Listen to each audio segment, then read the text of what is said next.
Nah, tentang nasab Wali Songo kenapa berpindah-pindah? Yang minda-minda itu bukan kita, Baklawi yang minda-minda nasab Wali Songo dalam kitab mereka. Ya.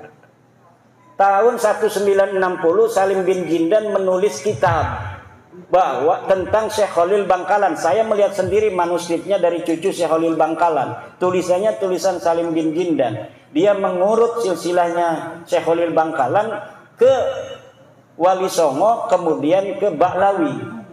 Sementara manuskrip Nusantara yang telah diteliti oleh Profesor Dr. Husein Jayadiningrat tahun 1919, dari berbagai manuskrip yang ada, tidak ada itu Wali Songo keturunan Baklawi. Silahkan bukunya Profesor Dr. Husein Jayadiningrat masih ada di Tokopedia. Namanya itu Kritik Sejarah Banten. Kritik Sejarah Banten karya Profesor Dr. Husein Jayadiningrat. Itu dia meneliti berbagai macam manuskrip yang ada dari Wali Songo pada tahun 1919, kemudian dijadikan disertasi di Den Haag, Belanda. Kemudian kita bisa baca terjemahnya hari ini dari bahasa Belanda. Tidak ada satupun dari 11 riwayat keturunan jalur Wali Songo yang ada dicatat oleh Profesor Dr. Husein Jayadiningrat dari manuskrip-manuskrip tua yang ada di Nusantara yang jalur Baklawi. Jadi tahun 1919 saja tidak ada jalur Wali Songo ke Baklawi. Ya. Lalu pada zaman tahun 1960 baru ada manuskripnya dari tulisan Salim bin Jindan Baklawi. Ini dari Habaib. Nah, dikatakan ada manuskrip Negara Kertabumi di Cirebon 1690 abad 7, abad 17 berarti. Ternyata itu manuskripnya palsu. Nah, manuskrip palsu yang juga ditulis 1960 kemudian diatribusikan bahwa dicatat atau ditulis tahun 1690, padahal 1960 dibalik. Oh, dibalik. Kertasnya itu kertas yang biasa diproduksi oleh pabrik Indonesia. 1960. Silakan cari di internet manuskrip Negara Kertabumi palsu. Itu ada bagaimana filolog UI sudah mengadakan penelitian manuskrip itu palsu. Di situ ada silsilah Sunan Gunung Jati sampai Ubedillah. Ternyata manuskrip itu palsu. Pakainya apa itu? Tulisannya tulisan Jawa kuno. Jadi tulisannya Jawa, kemudian tidak berbahasa Belanda, tidak berbahasa Indonesia, tapi tulisan Jawa. Tapi ditulisnya 1960. Di sana ada nasab Wali Songo, terutama Sunan Gunung Jati sampai ke Ubedillah. Ternyata manuskrip ini adalah manuskrip palsu. Satu lagi manuskrip itu cerita Purwaka Caruban Nagari. Purwaka Caruban Nagari itu yang juga ada silsilah ke Baklawi itu sama manuskrip Belanda. Manuskrip pada zaman Belanda yang ditengarai bahwa manuskrip itu adalah manuskrip sengaja untuk memutarbalikan sejarah Indonesia. Jadi manuskrip kolonial, manuskrip palsu untuk memotong sejarah Wali Songo dan bangsa Indonesia hari ini.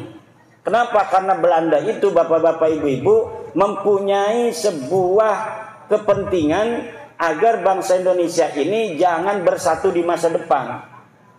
Akhirnya silsilah-silsilah kita yang satu dengan orang Aceh, dengan orang Maluku, dengan orang Bali, dengan orang Kalimantan dipisah-pisah.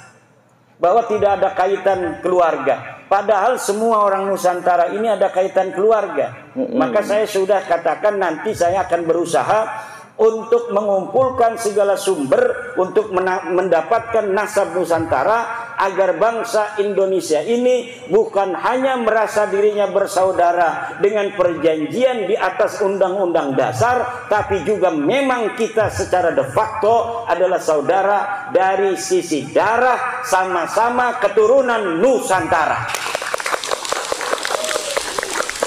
Kalau kita ingin melihat bangsa Indonesia dengan tanah air kita yang tercinta ini tetap dalam negara kesatuan Republik Indonesia, maka bukan hanya ada sebuah komitmen konstitusional, tetapi juga ada komitmen kekeluargaan yang jalur itu memang sudah niscaya.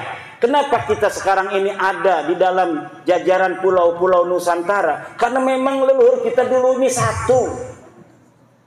Leluhur kita dulunya adalah satu. Dan kemudian dipisah-pisah oleh sejarah-sejarah bohong Belanda.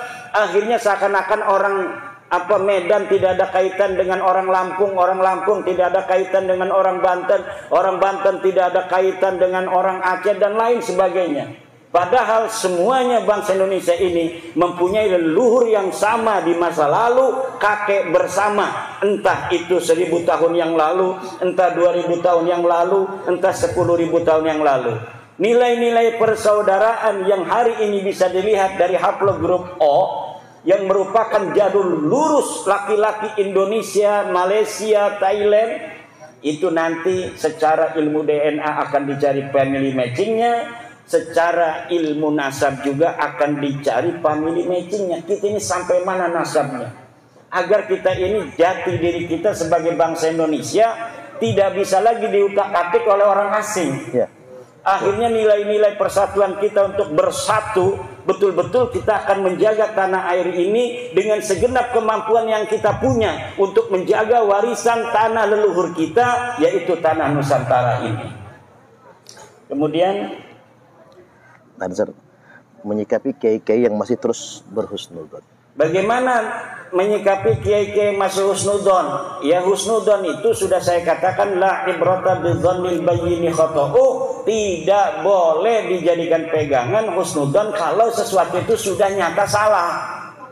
Doraka hukumnya kita berhusnudzon kepada sesuatu yang jelas salah.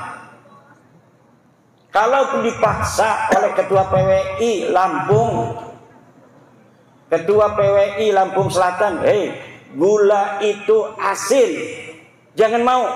Wong kita sudah merasakan gula itu manis, kok Kiai Parman memaksa kita ngomong gula itu asin? Gak bisa.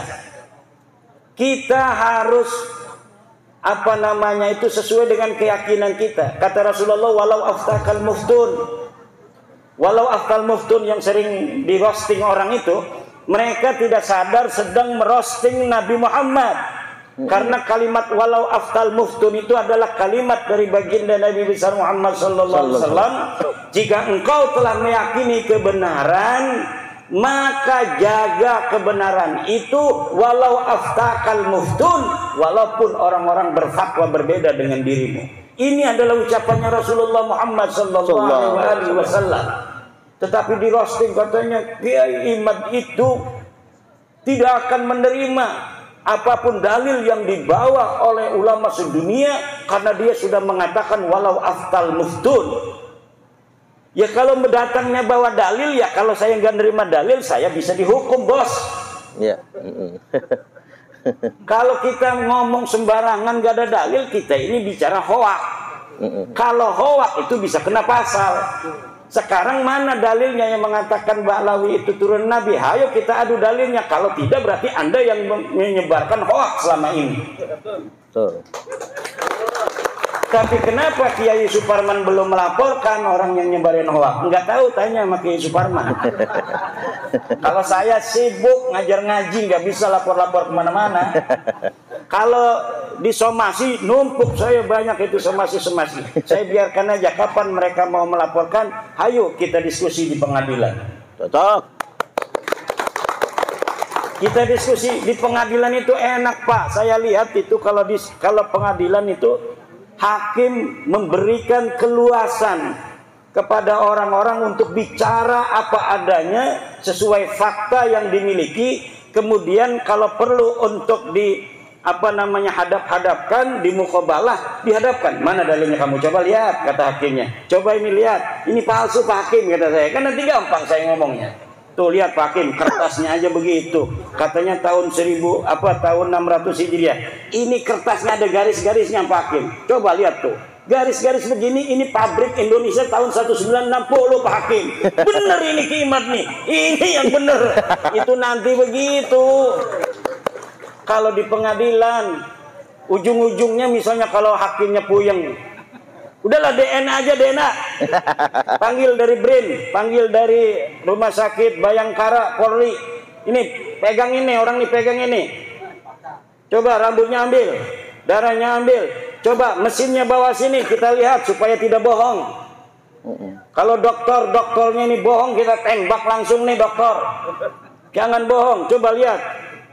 Kita lihat sampai ini mesin mengatakan apa hasil daripada haplogrupnya dia itu. Dan pengadilan itu banyak duitnya, negara namanya. Bisa mengambil ahli-ahli DNA dari internasional untuk dihadirkan. Bener nggak nih Dokter Sugeng dari Indonesia yang mengatakan haplogrupnya apa G ini Ba'lawi bukan haplogrup turunan Nabi? Nanti akan dimukobalah dengan para ahli DNA dari luar negeri. Kalau memang misalnya Ba'lawi ini tidak mau Dokter Sugeng atau Profesor Arikem sebagai apa saksi ahli yang akan memberatkan mereka, itu akan dimukobalah dan insya Allah nanti hasilnya adalah hasil yang akan bisa kita wariskan untuk anak cucu kita ila yaumil qiyamah. Amin.